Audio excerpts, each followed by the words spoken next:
Comment est-ce que vous devez choisir votre conjoint ou votre conjointe? Ou qu'est-ce que votre conjoint ou votre conjointe doit savoir lorsqu'on se met en couple avec un entrepreneur? Parce que c'est un aspect qui est très très important et que les gens négligent beaucoup. Et du coup, je trouve que c'est un gros problème si ce n'est pas pris en compte. Votre partenaire et vos enfants, vous devez les briefer par rapport à ça. Déjà qu'avant même de les briefer, vous devez pouvoir les sélectionner d'une certaine façon. C'est très important. Et être en couple avec un entrepreneur n'a rien à voir avec être en couple avec un enseignant, par exemple. Ça n'a rien à voir.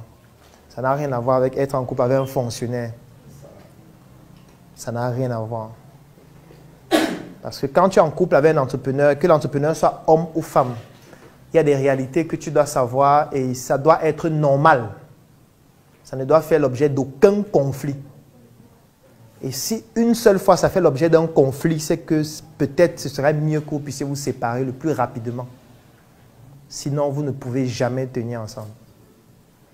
La première chose, c'est que l'entrepreneur vit dans l'émulation permanente. Quand je dis l'émulation permanente, ça veut dire que sa vie peut changer à tout moment, en bien comme en mal. À tout moment. Ça veut dire que vous pouvez être aujourd'hui, vous vivez bien, vous avez tout. Et puis la semaine prochaine, il perd tout. Tu vois? Quand je dis perdre tout, je ne suis pas en train de dire qu'il reste un peu. Je dis tout. Il n'a plus rien du tout. Il reprend à zéro. Ou elle reprend à zéro. Et quand je dis zéro, c'est dans le meilleur des cas. Parce qu'en général, il reprend à moins 2 milliards. Ça veut dire qu'il a 2 milliards de dettes pour reprendre. Avec au moins 91 procès en cours.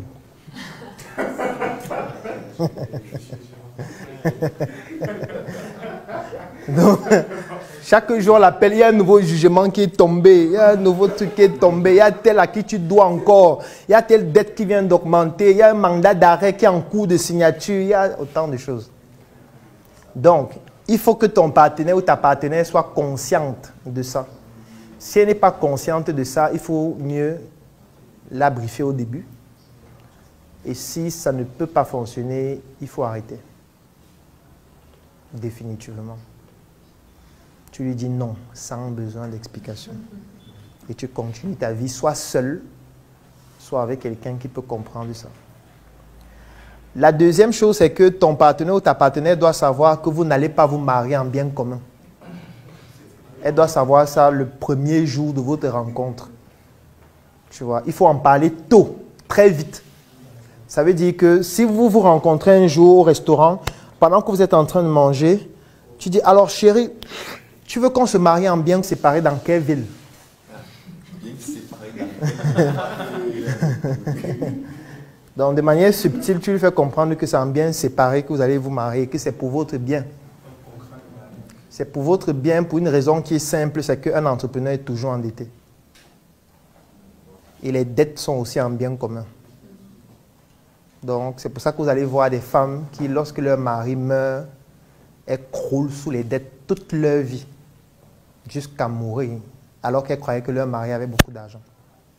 Sauf que leur argent là ne suffit pas pour rembourser même 5% des dettes. C'est le cas de tous les entrepreneurs. Il n'y a aucune exception. Aucune. Donc, c'est pour ça que j'ai beaucoup de problèmes avec les classements. Beaucoup de problèmes. Parce que ces classements sont bidons. Et entraînent beaucoup de gens dans de grosses erreurs. Parce que quand on vient dire que tel est milliardaire en euros, tel a une fortune de tant, on ne dit pas qu'il a une dette évaluée à tant. Personne ne dit ça. On ne dit pas que ces entreprises ont une dette évaluée à tant. Et je suis sûr que si on vous donne les dettes de leur entreprise, vous allez vous rendre compte qu'ils n'ont même pas de fortune.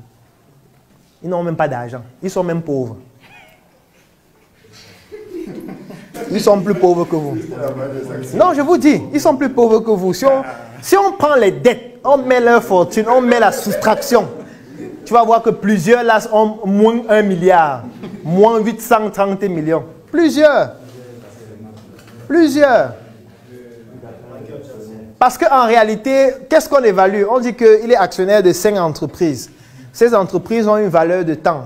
On évalue donc ce que représentent ses actions ainsi que tous les biens personnels qu'il a pour définir sa fortune. Encore que je ne comprends pas comment un magazine situé aux États-Unis fait pour savoir tous les terrains que quelqu'un a à Yaoundé. C'est d'abord une information que même les impôts n'ont pas. De Yaoundé. Eux, ils ont ça à Washington. C'est quand même curieux, hein? C'est curieux en fait. Comment vous faites pour connaître, comment on fait pour savoir tous les terrains que toi tu as? Alors que tu as 5 femmes, dont tes femmes là, chacune a 2 terrains que tu as achetés, tu as mis à leur nom. Ils vont faire comment pour savoir que ce sont tes terrains? Alors que ce sont tes terrains, comment ils font pour calculer donc ta fortune jusqu'à dire que tu vaux tel nombre de... Moi, c'est du bullshit. Mais après, je sais pourquoi ils font ça. Parce que c'est un business. Tu sais que tu peux être dans ce classement, non? On paye. C'est un magazine, non? On appelle ça les papiers payés. C'est comme le journal. Vous savez que le journal, la plupart des titres du journal sont les papiers payés, non? Oui. On paye pour passer au journal. Oui. Si moi, je veux passer au journal du 20h, demain, je vais passer. C'est que je ne veux pas payer pour ça. Soit il parle de ce qu'on fait, soit il parle de moi-même sur ma page. Je me commémore moi-même. Pas besoin de journal. S'il veut passer aux 20h demain de toutes les chaînes de télé, il va passer. Il y a un montant. C'est la même chose. Si je veux qu'on dise que je suis l'un des entrepreneurs les plus innovants de l'histoire dans Forbes, la semaine prochaine, le mois prochain, je paye et ils vont mettre mon article. Et maintenant, quand je veux discuter avec quelqu'un, je lui envoie le lien. Il parle, c'est l'un des entrepreneurs les plus prometteurs de ces 20 dernières années. Tu vois? Il dit, wow, c'est gassé. Aujourd'hui, je suis ravi de vous présenter un nouveau projet que nous avons choisi d'intituler ACAC Hub.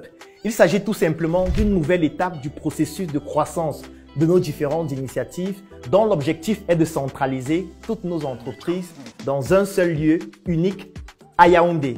Et si toi aussi, tu souhaites nous accompagner dans cette initiative, je vais laisser un lien dans la description de cette vidéo et en commentaire. Tu cliques sur ce lien afin de pouvoir rejoindre ce projet qui permettra aux Africains d'exporter l'excellence. À très bientôt et merci beaucoup pour votre soutien.